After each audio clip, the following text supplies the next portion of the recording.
Hey, Grumpy Dave's Garage back at you.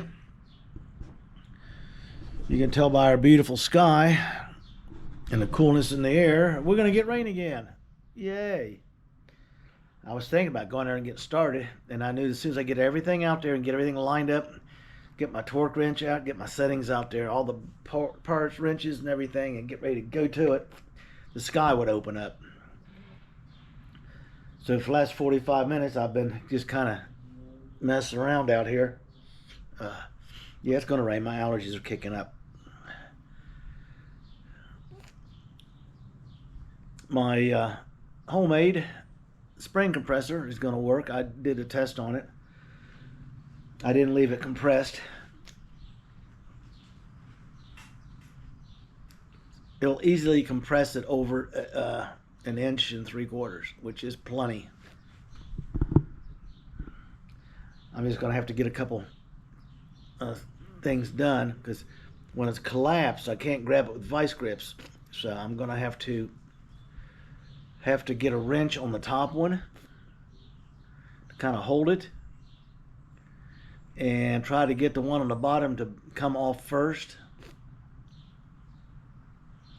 And expand. First thing I want to do is like explaining earlier, I want to get everything on the car, the spring and the holders and the mounts, everything torqued, all the castle nuts torqued down, everything to factory spec, put all the keys in, set the keys, be done with it. Then back off the compressor and let it expand out, and then disassemble to pull all the pieces out. And then I can just get the screws out. I can stick on the dust shield. I can put on the hub. The stuff is set up, ready to go. So basically it's like this side, this spring, that spring, this hub, that hub, and then the brake hardware, the adjustments with the torque wrench for a second time. So here's where it ended up.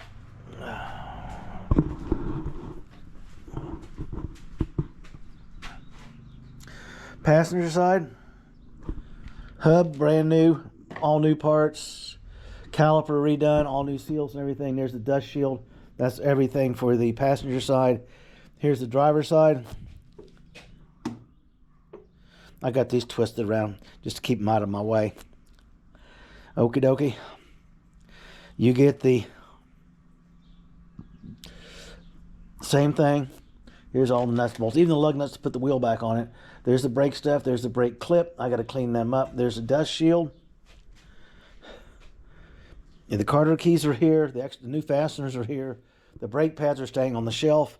I don't want to get them on because I'm spraying the calipers down with MGB Rust Blaster and just leaving them wet because of all the dust and the body work and being in and out in case it gets caught with another in the rain or something coming in and out of the shop here.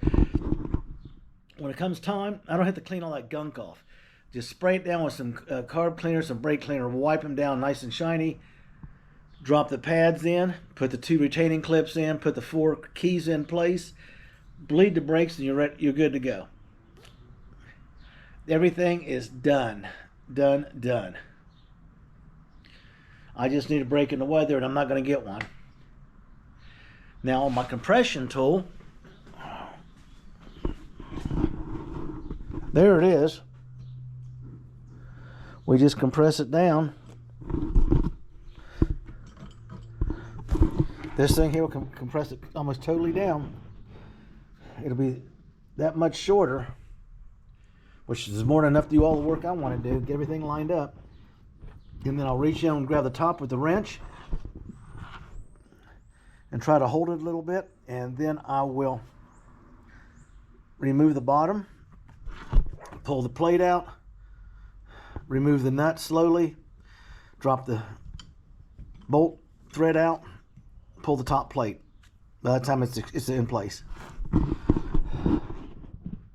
I've thought of other ways of doing it. I've seen other people that are using straps and using this and using that, and well, without the engine in the car, it does become a little bit of an issue. I could see it'd be downright fun if you're doing this with the cross member out of the car. That would be just downright enjoyable.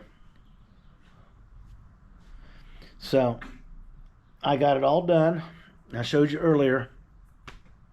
We're ready to rock and roll. Just got to take everything out there, set it up, get my tools set up out there, put the nuts and bolts in, start putting the Loctite on them. I use the orange. It's a little stronger, 3 times stronger than the blue, but it's not like the red that once you put it on there, it's next to impossible to get them off. Because it's the front end parts, I don't want any vibration issues, so I'll torque them down anyway. And then it's collapsing the spring, setting the spring in the holder, and just flipping the whole unit up over it, lining up the 4 screws at the top of the damper, and slowly tighten them down in sequence, and get it to come right, set right down where it's supposed to be. And then it's just torque in Penn City. And then I get brave. I get to remove the spring compressor from this spring, and I'll come in and compress the other spring and carry all the parts out for that side of the car, move all my tools over there, and I'll redo that whole side, and then remove this compression tool. Then I get to slap on the dust shields, and it can be dressed out from there. The rack, I got it thrown when I get that stuff done. I got to throw it up here and see why it's leaking all of a sudden. It never leaked till I power washed it. Go figure. I had it turned upside down in a weird position, and there's a puddle over there. Don't know if I had it vented and I turned it up and let it leak out the vent or what. I don't know anything about them. So I have to get up here and read up on them and check it out. Zoomies right there. She's kind of concerned. She's got her nose up in the air. Yep, it's going to rain. She'll be coming in here in a few minutes and getting all over me for not taking her in the house before the raindrops start hitting her. Now, Miss Macy, the Yorkie, she doesn't get wet. No, if she gets wet, she is going to give you attitude all night. She doesn't want her paws to get wet unless she wants to do it. The Yorkie will go out, or this little Chihuahua, she'll go out and roll in the wet grass and stuff, and she looks like a drowned rat running around with fuzzy ears. Intelligent little booger. That's the reason why I call her my shop foreman dog. She makes more sense than the people I talked to today. Went to get some grade 5 bolts, okay? 6 different types of bolts. I need 8 of one, 6 of another, 8 of a different type. Need 8 lock nuts, grade 5 to match the machine thread. Blah, blah, blah, blah, blah. Can't do it. Now, this is the world-renowned #1 supplier of nuts and bolts. Why can't you do it? She said, are you a customer? So I'm standing at your register. She said, no, are you a registered client? And I said, no, I don't buy that much stuff to go through setting up an account. She says, well, you have to spend at least $100, and you have to order at least 100 pieces of whatever you're getting if you don't have an account here. And I said, do what? And she goes on. Finally, I told her, I said, well, obviously, you people don't want business. She says, I hear that a whole lot. And I said, who in the hell wants to buy 100 of different nuts and bolts? I said, so I got 7 different nuts, bolts, and washers, and I got to buy a bag of 100 of each of them. And all total in, I only need 26 pieces. So I don't know what to tell you, sir. I said, I do. I'll just take my stuff somewhere else. Thanks to British Leyland using nuts and bolts instead of everything being tapped, I got all the factory bolts and cleaned them up. They'll work. But the one that was missing and the one that already been replaced, I didn't like it. It didn't look like a hardened bolt to me. So I went and got hardened grade 8s to put in place. And I got the other bolts cleaned up and everything, and I said, I'll just put it together. Why does everything have to be a thing? And then I go pick up a car key for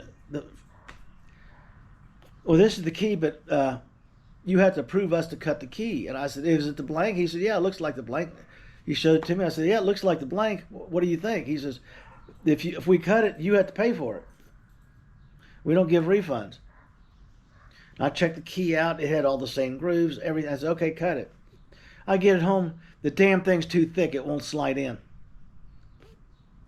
So I put it up here on a bench to remind me of the day I got stupid and bought a $15 key that I can't use. For that much, I can get a new lock set and a key for the ignition, which I don't need because it works fine. I need a key.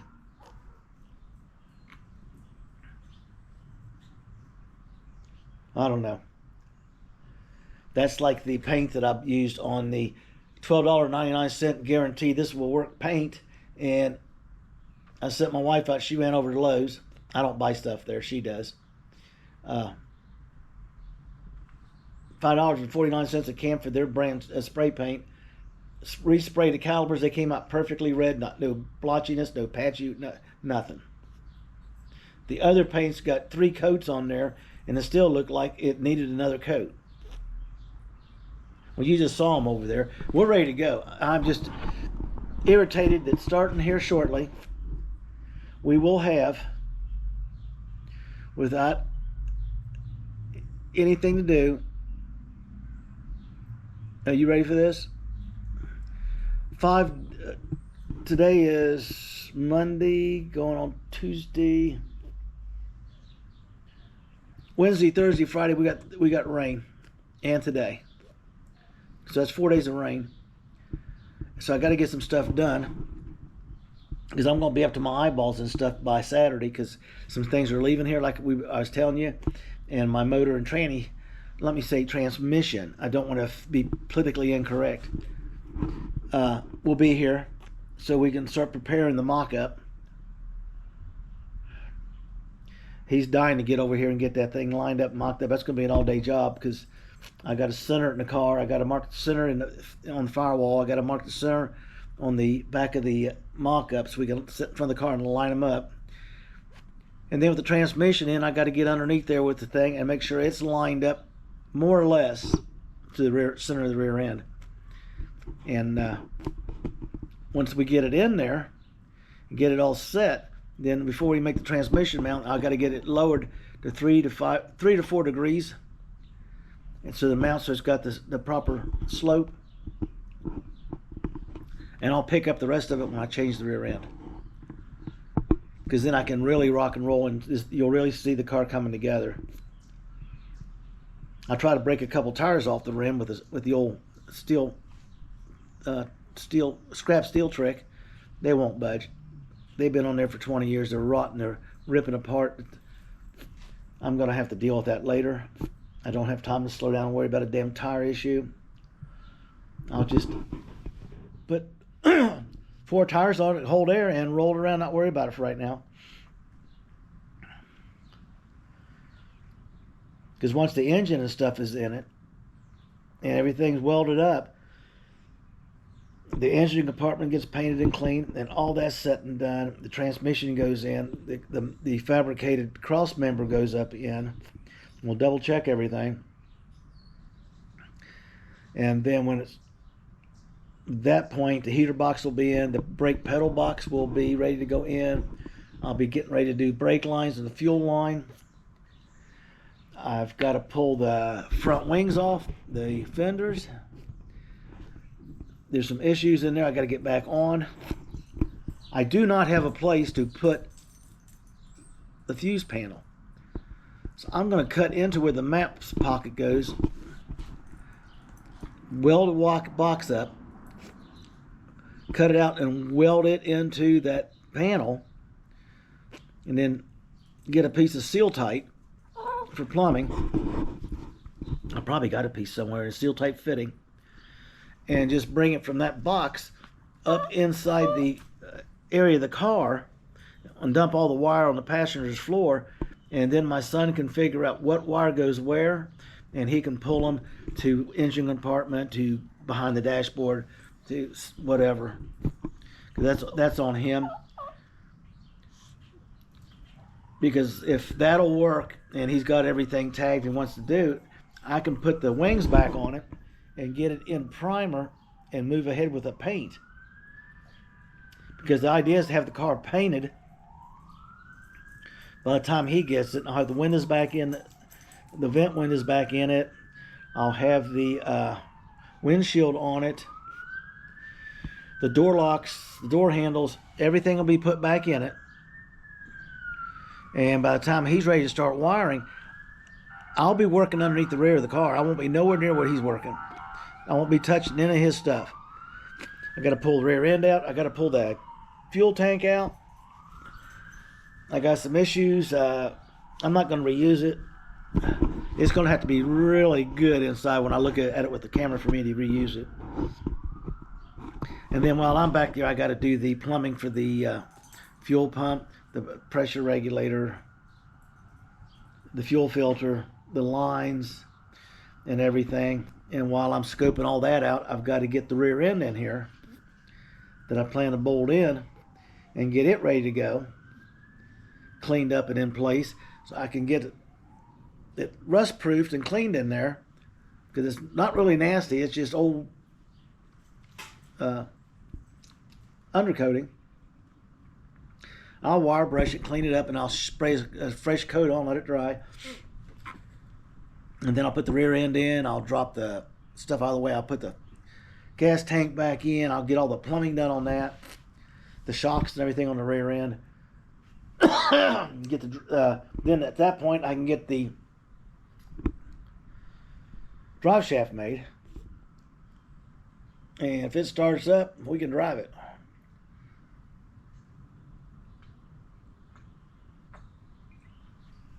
Oh, I need that. It's just been a day from hell today. I should have just stayed home and worked on the car. But before I do it, before my next one, I will have a list of stuff that's hard to find or where to get it, and just start ordering it in and stacking it on the shelves. Okay, people. This is where it is. That's how it is on this fine day. Get your build on. Have a blessed day. And try and stay dry. We're not going to around here for a few days.